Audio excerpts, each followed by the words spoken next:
మీ ముందుకు మీరు అడిగే ప్రశ్నలకి సమాధానం చెప్పడానికి కూడా తయారుగా ఉండి నేను మాట్లాడబోయే దాని మీద మీరు ఏదైనా సమస్యలు ఉంటే నన్ను అడగచ్చు.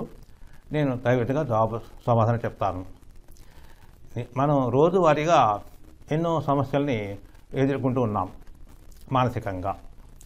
అది రకరకాలుగా ఉంటుంది. ఒకటి డబ్బు సమస్య అవ్వచ్చు, 2 ఆరోగ్య సమస్య అవ్వచ్చు, లేదు సమస్య వచ్చినప్పుడు తట్టుకోలేక కోపం చెంది మనస్పర్ధలు అవుతూ ఉంటాయి. అది పిల్లల విషయాల్లో అవ్వచ్చు, భార్యాభర్తల మధ్య అవ్వచ్చు. ప్రతిరోజు పొద్దున్న లేస్తే రాత్రి పడుకోబెట్టాక ఉద్యోగ విషయంలో, వ్యాపార విషయంలో, కుటుంబ విషయంలో బాగా అలజడి ఉంటుంది. అంటే ఒక్కొక్క రోజు విధంగా ఉంటుంది.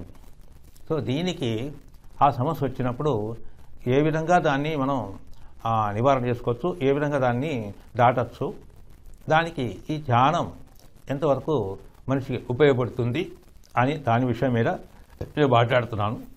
సో మధ్యలో మీరు ఏదైనా మీ సమస్య అడగలన్నప్పుడు నేను మధ్యలో ఈ మాట్లాడి ఆపి మీకు సమాధానం చెప్తాను.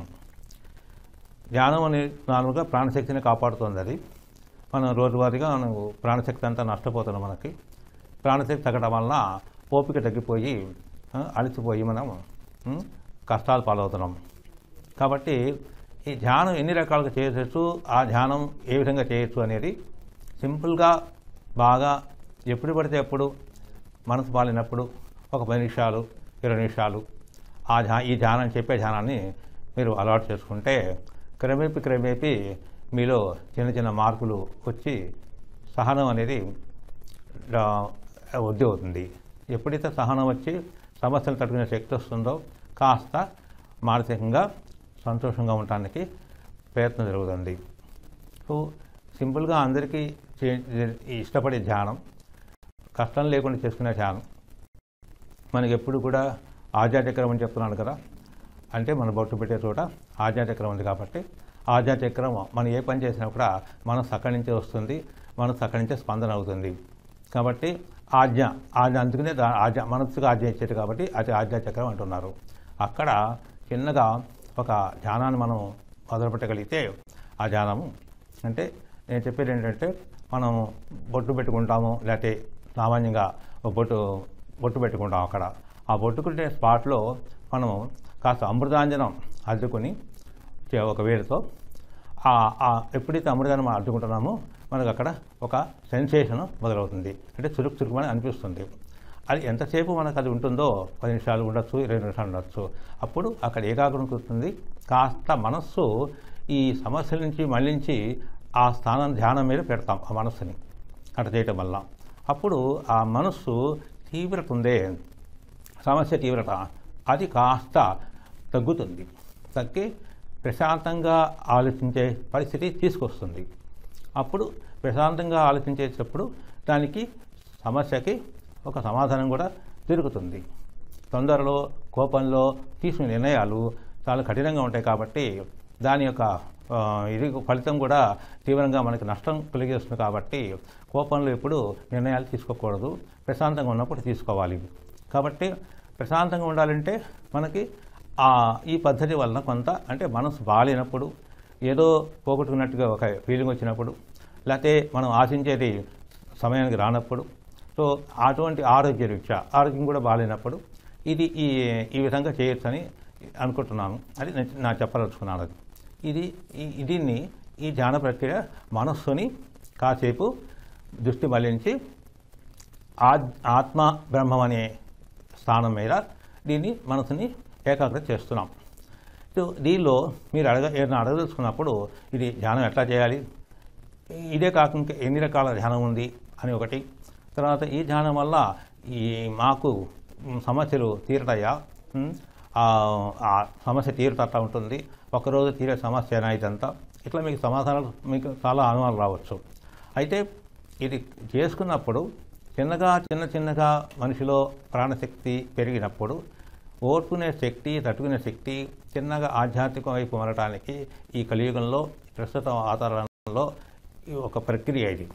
కాబట్టి ఈ ప్రక్రియ వలన చాలామంది మంచి అనుభవాన్ని పొందుతారు.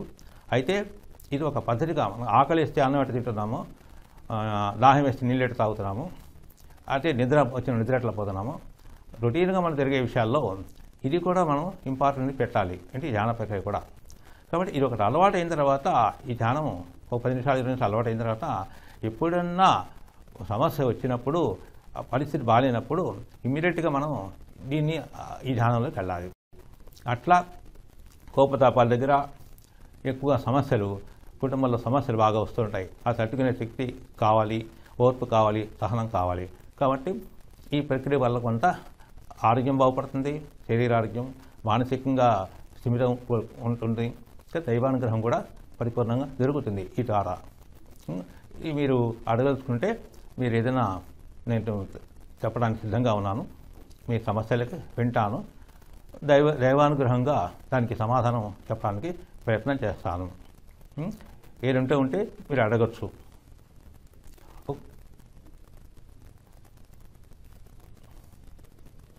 హలో. సో ఇది అయితే ఈ యొక్క ధ్యానం అనేది పెద్దలు ఏం చెప్తారంటే ఈ ధ్యానాన్ని యాక్చువల్గా ఇది ఆధ్యాత్మిక మీద మనసు పెట్టడము తప్పదంటే అవన్నీ మెడిటేషన్ అంటారు మన ఇంగ్లీష్లో. ధ్యానాన్ని ఇంగ్లీష్లో మెడిటేషన్ అంటారు. ఇది ఒక విధంగా వస్తే తపస్సు అని కూడా అంటారు. అయితే ఎక్కువసేపు అక్కడే ధ్యానం పెట్టి అంటే ఒక రోజు అవ్వచ్చు. అంటే నార్మల్గా ఈ ధ్యానం ఏంటంటే ఇనిషియల్గా 10 నిమిషాలు 20 నిమిషాలు మనం లౌకికంగా మనం కుటుంబంలో ఉంటాం కాబట్టి సమస్యలు తట్టుకోలేక ఇదో ప్రక్రియ. కానీ ఈ ప్రక్రియ కనుక పెంచుకుంటూ పోతే అంటే దాదాపు 1 గంట 2 గంటలు 3 గంటలు అట్లా ఆ ధ్యానం చేయగలిగితే అప్పుడు చిన్నగా ఏం జరుగుతుంది అక్కడ మనకి బయట అంటే విశ్వవ్యాప్తంగా ఉన్న చైతన్యం ఉందిగా, బ్రహ్మము ఆత్మ అంటున్నాం కదా, ఆ ప్రాణశక్తి మనకి తోడవుతుంది. అంటే మన ఆత్మ చైతన్యంతో అది అనుసంధానం జరుగుతుంది. అట్లా జరిగినప్పుడు ఏమవుతుందంటే చాలా విపరీతమైన ఒక దైవానుగ్రహం వలన మనకు సమస్యలు చాలా తేలిగ్గా సాల్వ్ అవుతూ ఉంటాయి. ఒకప్పుడు మనకు ముందుగానే సమస్య తెలుస్తుంది, ఏ సమస్య రాబోతుందని, అది ఎప్పుడు వెళ్తుందో ఎంతకాలం పడుతుందో కూడా తెలుస్తుంది. ఇంకా మెయిన్గా ఆరోగ్యం చాలా మంచిగా మార్పు వస్తుంది ఆరోగ్యంలో. ఎందుకంటే తేజస్సు వస్తుంది దీనివల్ల, శరీరం అంతా తేజస్సుగా ఒక ఆరా వస్తుంది మన చుట్టూ. అట్లా మన ప్రార్థ కర్మలో రోజు అనుభవించేది అవన్నీ కూడా సునాయాసంగా ఆడుతూ పాడుతూ జరిగే అవకాశాలు ఎక్కువ ఉంటాయి. అయితే ఈ సాధన మటుకు మామూలుగా చేసేదేమో ఒక విధంగా ఉంటుంది, నేను చెప్పిన పద్ధతిలో గంటలు గంటలు చేసేదేమో దాని యొక్క ఫలితం తొందరగా వస్తుంది. అయితే అది మరి చేయాలంటే 3 గంటలు 6 గంటలు కూర్చోవాలంటే కష్టం అవుతుంది అందరికీ. అది ఓన్లీ అంటే ఉద్యోగ విరమణ చేసిన వాళ్ళు, ఇంకా ఎక్కువ వయసు 60-70 సంవత్సరాలు వచ్చిన వాళ్ళకి ఏంటంటే వేరే వ్యాపకం ఉండదు కాబట్టి వాళ్ళ ఆరోగ్యం అప్పుడు కాపాడుకోవాలి. ఆ టైంలో వాళ్ళు 60-70లో ఆల్రెడీ వాళ్ళకి ఆయుష్ అంతా క్షీణిస్తూ ఉంటుంది, ప్రాణశక్తి లోపిస్తూ ఉంటుంది, అవయవాలన్నీ వాళ్ళ కంట్రోల్లో ఉండవు. ఈ బీపీ కానీ హార్ట్ అటాక్ కానీ అట్లా పారాలసిస్ అని ఇవన్నీ వ్యాధులన్నీ వచ్చే సమయం. అంటే ఇవన్నీ ప్రాణశక్తి తగ్గడం వలన వాళ్ళు ఫేస్ చేయాల్సి వస్తుంది. అందుచేత వాళ్ళు ప్రత్యేకంగా చెప్పేది 60 సంవత్సరాల నుంచి దాటిన వాళ్ళు, 80 సంవత్సరాలు 90 సంవత్సరాలు ఆ వయసులో ఉన్న వాళ్ళందరూ కూడా దీనివలన ఎక్కువ ఫలితాన్ని వాళ్ళు పొందుతారు. అంటే ఈ వ్యాపకం నుంచి చిన్నగా కుటుంబ వ్యాపకం నుంచి బయటపడతారు, మనస్సుని కాస్త ప్రశాంతంగా పెట్టుకుని కాసేపు ధ్యానం చేసుకుంటారు. చిన్నగా అప్పుడు వాళ్ళకి సునాయాసంగా ఆ చివరి దశ అంతా బాగా జరుగుతుంది. ఇది ఎక్కువగా వాళ్ళకి బాగా ఉపయోగపడుతుందని లెక్క. అయితే మధ్య వయసులో ఉన్నవాళ్ళు అంటే 30 సంవత్సరాల నుంచి 50 సంవత్సరాల ఉన్న వాళ్ళకి ఏమవుతుందంటే ఎప్పుడు ఏదో ఒక టెన్షన్లో ఫీలవుతూ ఉంటారు. ఆ టెన్షన్ తట్టుకోలేక కొన్ని అలవాట్లు కూడా చేసుకుంటారు వాళ్ళు. అది అంటే ఈ రకరకాల అలవాట్లు ఈ టెన్షన్ తట్టుకోలేక జరుగుతుంటాయి. అట్లాగే కంప్యూటర్ మీద బాగా పనిచేసే వాళ్ళ మైండ్ అంతా కూడా బాగా వేడి అంటే నరాలన్నీ బాగా పనిచేస్తుంటాయి బాగా. సో ఆ నరాలు ఎఫెక్టు అంటే తీవ్రమైన పని ఒత్తిడి వలన అవి దాని శక్తి కోల్పోతూ ఉంటాయి నరాలు.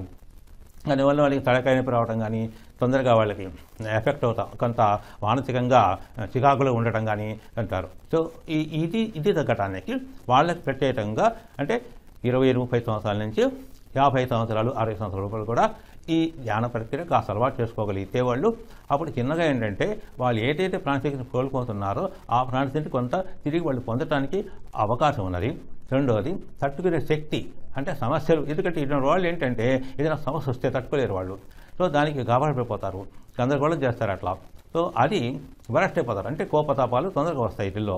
ఎవరికైతే రెసిస్టింగ్ పవర్ తగ్గుతుందో వాళ్ళకి తొందరగా కోపం రావటం, ఆ టెన్షన్లో తట్టుకోలేక కుటుంబంలో ఉన్న వాళ్ళతో మనస్పర్ధ పెట్టుకోవడానికి ఇవన్నీ కారణం అవుతాయి. కాబట్టి దీనికి మెయిన్గా ఈ ఉద్యోగం చేసేవాళ్ళు, వ్యాపారం చేసేవాళ్ళు, ఎప్పుడూ టెన్షన్లో ఫీల్ అయ్యేవాళ్ళు, సతమతయ్యే వాళ్ళకి ఈ యొక్క ధ్యాన ప్రక్రియ బాగా ఉపయోగపడుతుంది. సో అయితే మొదట ఎవరికైనా కూడా నమ్మకం కలగదు, ఎందుకంటే hello hello hello okay.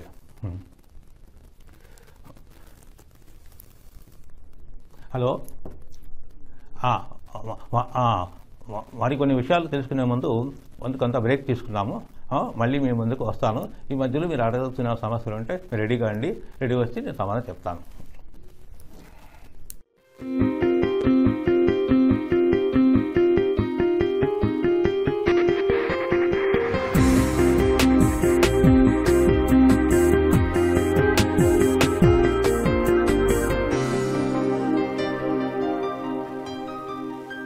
One and only one musical game show.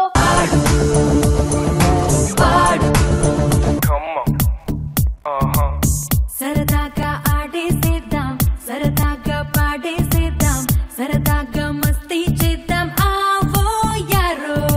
ఆడుతూ పాడుతూ ఫస్ట్ రౌండ్, ఆడుతూ పాడుతూలో సెకండ్ రౌండ్.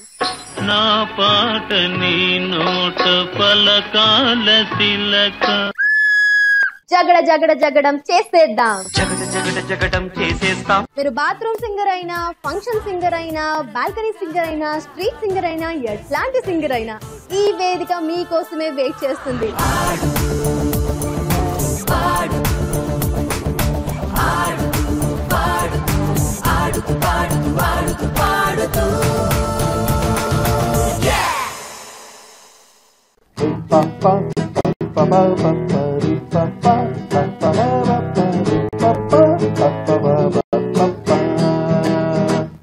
హాయ్, నేను మీ మ్యూజిక్ డైరెక్టర్ కోటిని. అమెరికాలో ఉన్నటువంటి ఇరు రాష్ట్రాల తెలుగు వాళ్ళు ఎంతో అభిమానించే మన టీవీ సెకండ్ యానివర్సరీ న్యూ జెర్సీలో జరగబోతుంది. So don't miss it. Let's all meet there on June 4th Woodbridge స్కూల్లో. Let's all meet.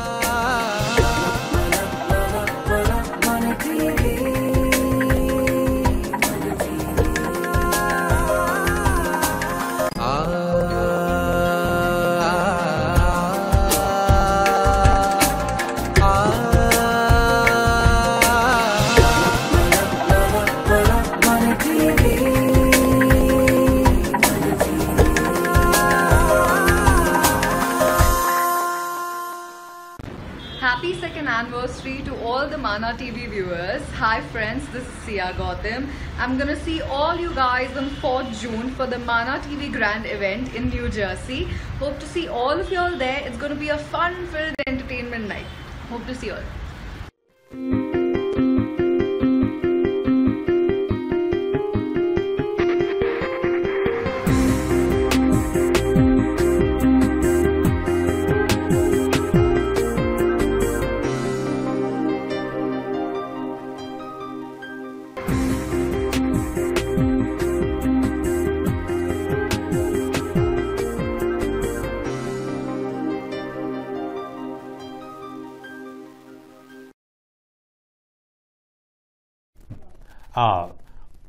మీ ముందుకు మళ్ళీ వస్తున్నాను. మన టీవీ ప్రేక్షకులకు శివశంకర సరస్వతి స్వామీజీగా. మీరు ఇప్పుడు ఈ ధ్యానం విషయంలో మీకు ఏదైనా సమస్యలు కానీ అనుమానాలు ఉంటే ఎట్లా చేయాలి ధ్యానం, ఏ విధంగా ఎన్ని రకాలుగా ధ్యానం ఉంది, దాని గురించి మీరు అడిగిన దానికి సమాధానం చెప్పడానికి సిద్ధంగా ఉన్నాను. అంటే ఈ దైనందిన కార్యక్రమంలో, దైనందిన జీవితంలో మీ సమస్యలకి ధ్యానం, ఈ మెడిటేషన్ ఏ విధంగా ఉపయోగపడుతుంది అనేది ముఖ్య విషయంగా ఉంది ఇది. కాబట్టి మీరు ఏ సమస్య అవ్వచ్చు, అది కుటుంబంలో మనస్పర్ధల సమస్య అవ్వచ్చు, కుటుంబంలో ఎవరికైనా ఆరోగ్యం బాగాలేకపోతే దాని గురించి కూడా ఇది సాధన చేసుకోవచ్చు. అట్లాగే డబ్బులు పోయిన వాళ్ళకి, వ్యాపారంలో మళ్ళీ నష్టమైన వాళ్ళకి మళ్ళీ ఏ విధంగా పొందుకోవాలి, ఉద్యోగంలో సమస్యలు ఉన్నప్పుడు అది ఏ విధంగా దాటాలి, ఇట్లా అన్ని రకాలుగా అంటే మానవ జీవితంలో పొద్దున్న లేస్తే రాత్రి పడుకునేదాకా రకరకాల సమస్యలతో ఉంటాం కాబట్టి ఈ సమస్యలని ఏ విధంగా దాటాలి, దానికి ఈ ధ్యానం ఏ విధంగా ఉపయోగపడుతుంది అంటే మనశ్శాంతి కలగజేస్తుంది అనే విషయంలో నేను చెప్పాలనుకుంటున్నాను. మీరు ఏదన్నా మీకు అడగదలుచుకున్నప్పుడు స్ట్రైట్గా అది ఏ సమస్య అయినా సరే మీరు అడగచ్చు. నేను ఇమీడియట్గా మీ దానికి పరిహారం చూపిస్తాను. మీరు అడగనుకుని అడగచ్చు.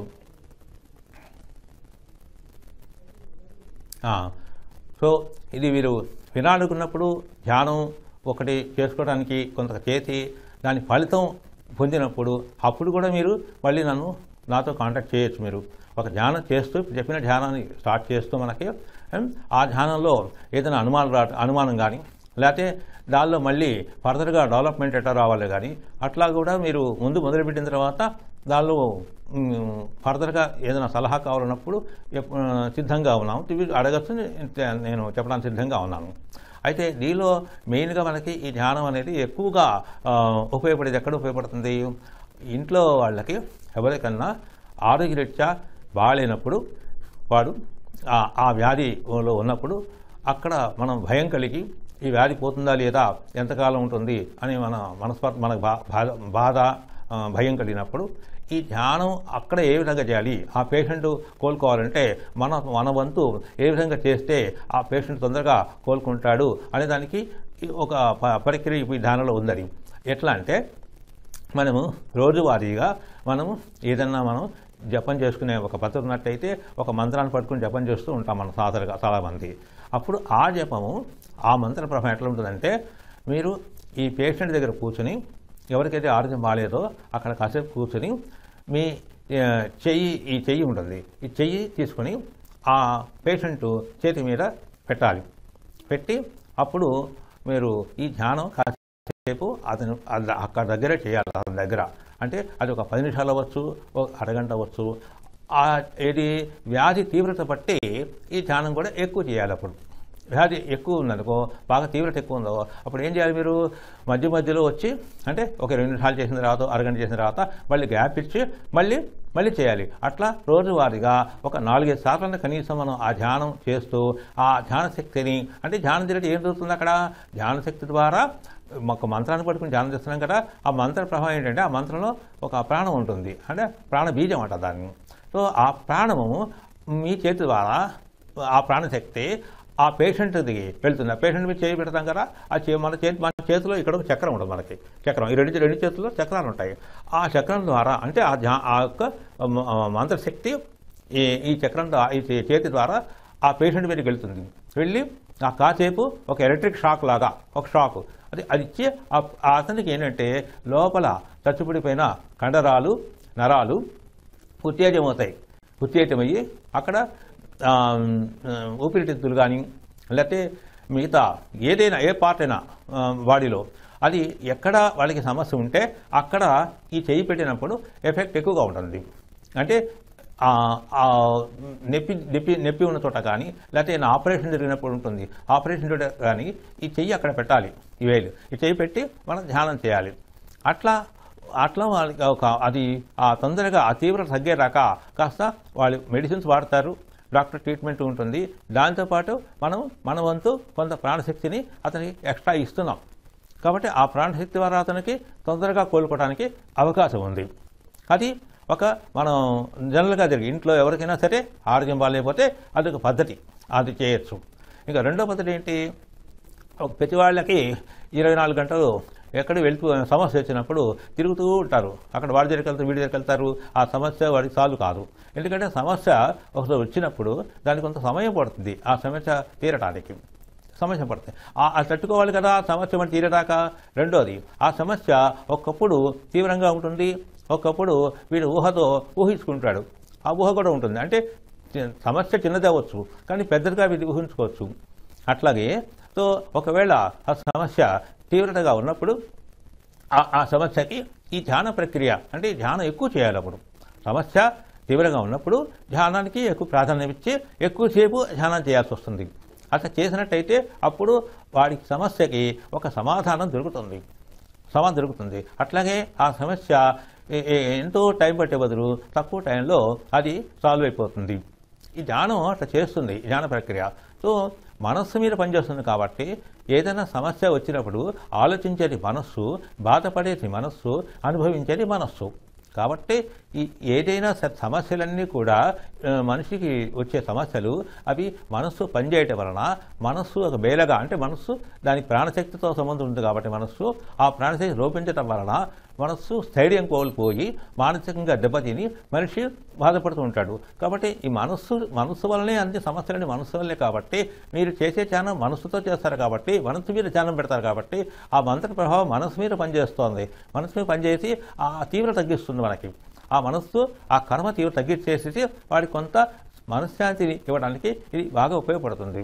కాబట్టి ఒకటి ధ్యానం చేసుకోవడానికి, దైనందినిగా ధ్యానం చేసుకోవడం ఒక అలవాటు. ఏ సమస్య లేకపోయినా ధ్యానం చేసుకోవచ్చు. రెండోది కోపతాపాలు వస్తాయి. కోపతాపాలు వచ్చినప్పుడు అది జనరల్గా భార్యాభర్తల మధ్య ఏదో ఒక సమస్య రావటం, ఆ సమస్య వల్ల వాళ్ళిద్దరూ పోట్లాడుకోవటం, కోపతాపాలు చెందటం, తర్వాత మనస్పర్ధలు బాధపడటం ఇవి జరుగుతూ ఉంటాయి. అది కుటుంబంలో పిల్లల మీద అది ఉంటుంది కాబట్టి వాళ్ళ మీద ప్రభావం చూపిస్తుంది. కాబట్టి వీలంత వరకు ఆ కోపం వచ్చినప్పుడు ఆ కాసేపు వాళ్ళు ఈ ధ్యాన ప్రక్రియ అలవాటు చేసుకోవాలి. అంటే సపరేట్గా కాసేపు మాట్లాడకుండా ఉండి ఒక రూమ్లో కానీ ఎక్కడికైనా కూర్చొని ఈ ధ్యానం కనుక వాళ్ళు ఒక అరగంటో గంటో చేస్తే అప్పుడు ఆ కోపం ఉందే, అది ఆ కోపం కూడా మనసుకే తగులుతుంది కదా. ఏదైనా కోపం కానీ, తాపం కానీ, సంతోషం కానీ అన్నీ మనస్సుకే. కాబట్టి మనస్సుకు అది తగులుతుంది కాబట్టి మనస్సులో ఆ తీవ్రత, ఆ కోప తీవ్రత తగ్గటానికి మనసు డైవర్ట్ అవుతుంది. అప్పుడు మనసు కాసేపు డైవర్ట్ అవుతుంది. ఆ విధంగా వాళ్ళు దైనందినంగా రోజువారి ఘర్షణ తగ్గడానికి ఇది ఒక ఉపాయం, ఈ మానసిక ఉపాయం. ఇంకొకటి ఆఫీస్ విషయంలో కూడా అంతే. ఆఫీస్ విషయంలో అక్కడ వాళ్ళు ఎక్కువ ఆఫీసు ఒత్తిడి ఎక్కువ ఉన్నప్పుడు, బాగా పనిచేయాల్సి వస్తున్నప్పుడు, రాత్రి పగలు అంటే నైట్ డ్యూటీ కూడా చేసే పరిస్థితి వచ్చినప్పుడు వాళ్ళకు కూడా ఆ కాసేపు మధ్యలో బ్రేక్ ఇచ్చుకునే వాళ్ళు ఈ ధ్యానంలోకి వెళ్ళి మళ్ళీ తిరిగి పనిలో చేసినట్టయితే అప్పుడు వాళ్ళకి ఉత్తేజం వచ్చి అది అలసట తగ్గి వాళ్ళు అనుకున్న పని సాధించుకోగలుగుతారు. ఇది ఈ ధ్యానానికి దైనందిన జీవితంలో ఇంత ఉంటుందని. కాబట్టి ఒకటి ఆరోగ్యం, రెండు కుటుంబ విషయాలు. హలో సరే, మీకు ఏదైనా సమస్య ఉంటే తర్వాతైనా నన్ను సంప్రదించవచ్చు. మన టీవీ ప్రేక్షకులకు మరొకసారి నేను నా యొక్క ఆశీర్వాదిస్తూ ఈ యొక్క టాపిక్, ఇప్పుడు మాట్లాడే టాపిక్ ఇంతటితో మరి ముగిస్తున్నాను. మళ్ళీ తిరిగి కలుద్దాం. సరే, ఓకే. హలో.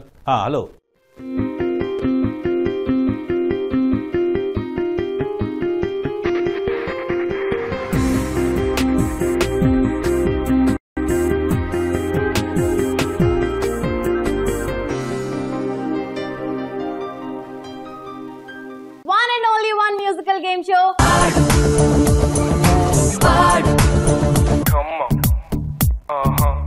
సరదాగా ఆడేసేద్దాం, సరదాగా పాడేసేద్దాం, సరదాగా మస్తీ చేద్దాం. ఆవో యారో. ఆడుతూ పాడుతూ ఫస్ట్ రౌండ్, ఆడుతూ పాడుతూలో సెకండ్ రౌండ్. నా పాట నీ నోట పలకాల తిలక. జగడం చేసేద్దాం.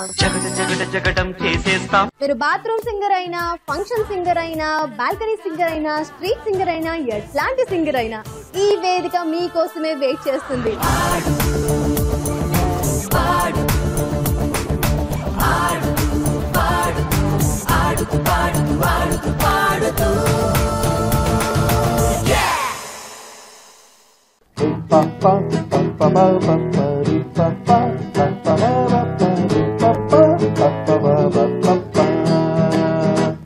హాయ్, నేను మీ మ్యూజిక్ డైరెక్టర్ కోటిని.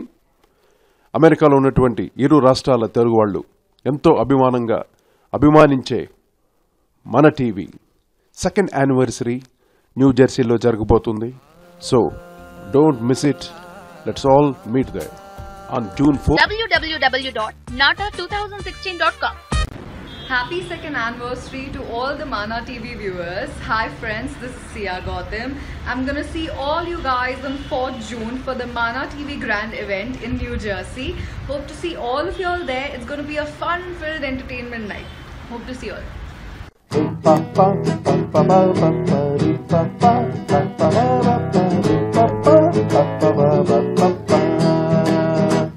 Hi.